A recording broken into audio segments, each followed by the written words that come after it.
You're in the car. The date is over. She's inside. You're out. And your brain won't stop. You replay that moment at the cafe door where she looked at you, not quickly, longer than she needed to. And now you're doing it. That thing where you dissect every half second of the last 2 hours.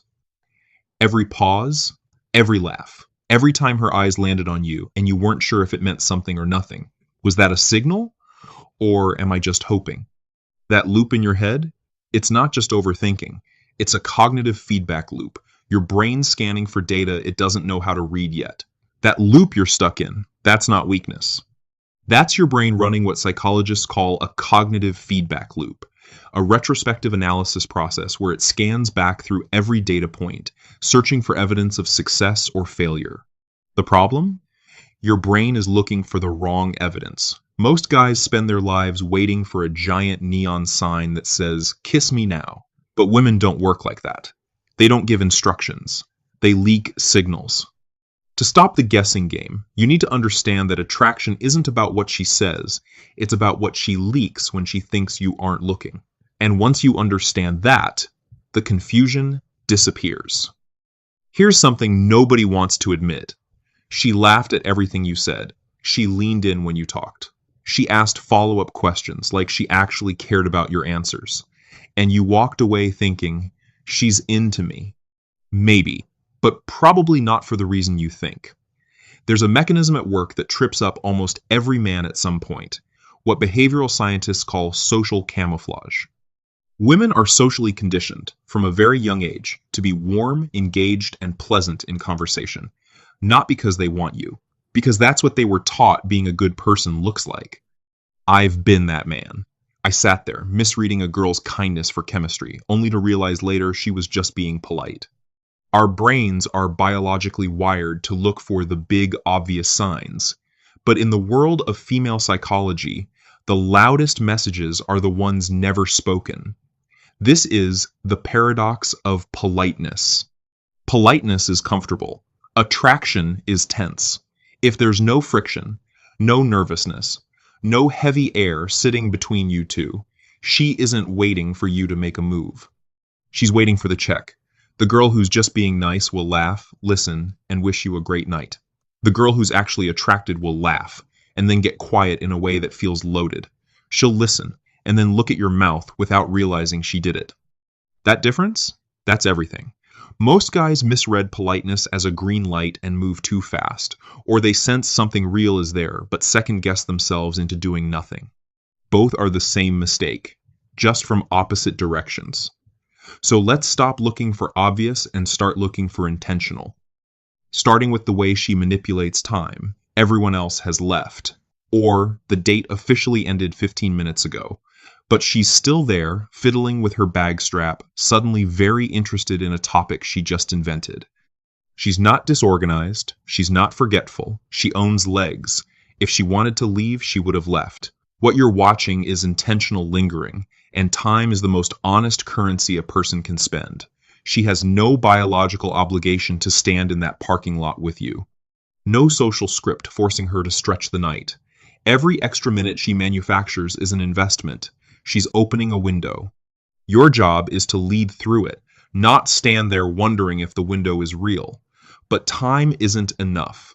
You need to see where her focus is shifting, specifically her eyes. There's a pause in the conversation, not an awkward one, just a breath. And in that breath you catch it. Her eyes move, left eye, right eye, then down, to your mouth, in under 0.2 seconds. That's saccadic eye movement. It's a glitch in her poker face. Her brain is physically practicing the kiss before her logic can even catch up.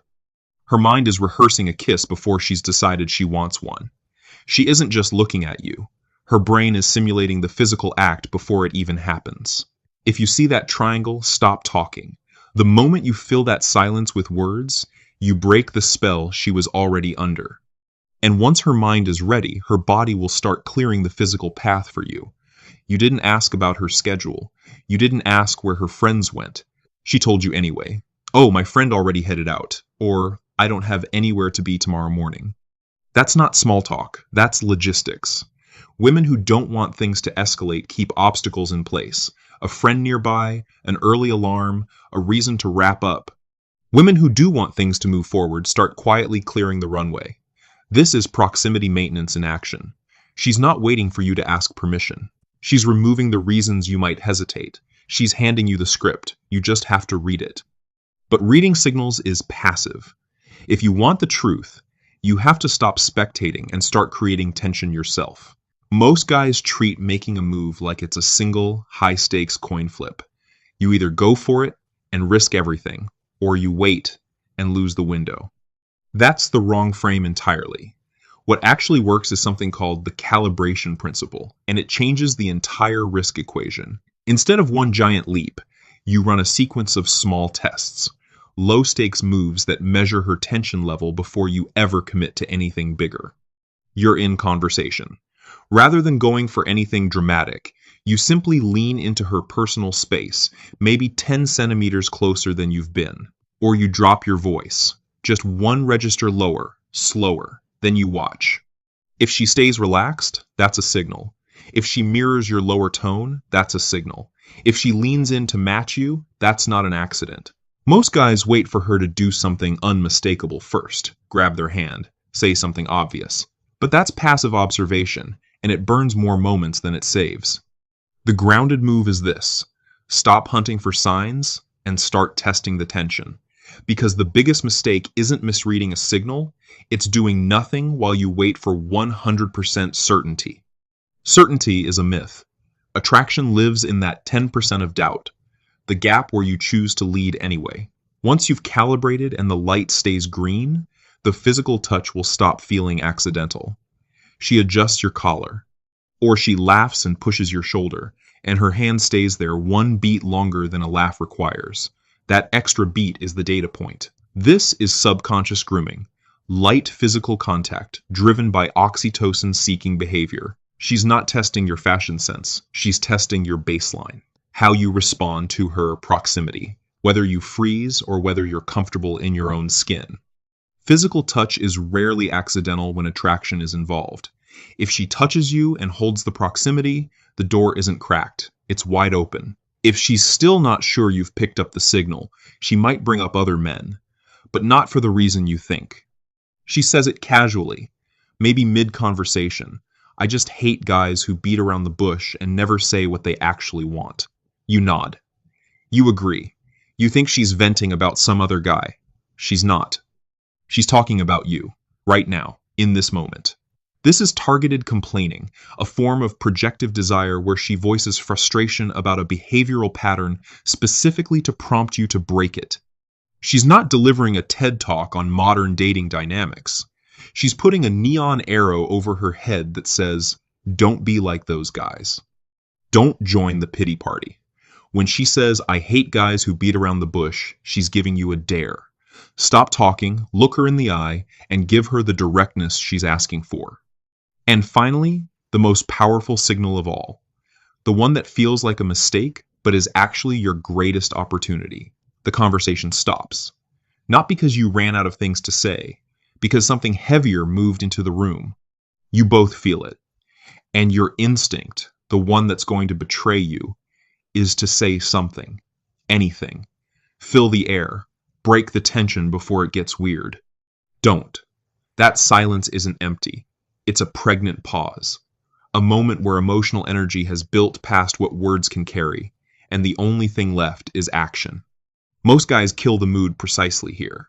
They get nervous and start talking about something completely unrelated, and the moment dissolves. The silence is an invitation, not a failure. A grounded man lets the tension breathe. He holds eye contact. He doesn't perform. He decides. But how do you know if you've seen enough? How do you know when you're reading a pattern versus getting lucky on one signal? That's the final verdict. One of these signals on its own could be a coincidence. 2 or 3, now you're on to something. 4 or more? She's not just being friendly, she's been waiting. And the longer you stand there analyzing, the faster that window closes. Here's the pattern recognition that matters. A single behavior is noise. A cluster of behaviors is a message. And she's been sending it in the only language she's allowed to use. If you're genuinely confused about whether a woman is interested, that confusion is usually your answer.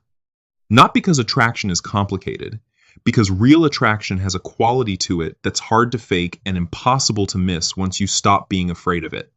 You feel the weight in the room. You sense the pull.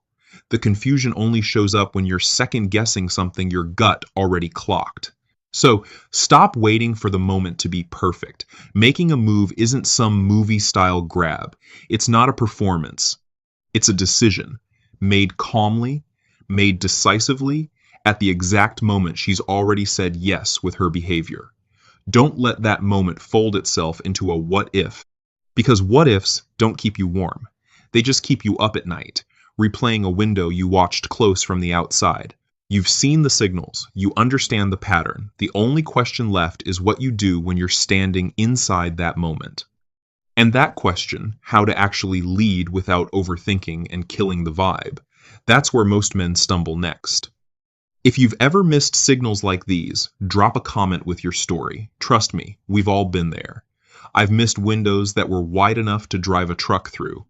Now, knowing someone's attracted to you is one thing. Knowing how to lead the interaction without overthinking and killing the vibe, that's a completely different skill. Because the moment you start trying too hard is the exact moment the attraction dies. And most guys get this part completely wrong. Don't be the man who sees the green light, but stays parked until it turns red again. The signals are the map, but knowing the map won't help if you're too afraid to drive. We'll fix that in the next one.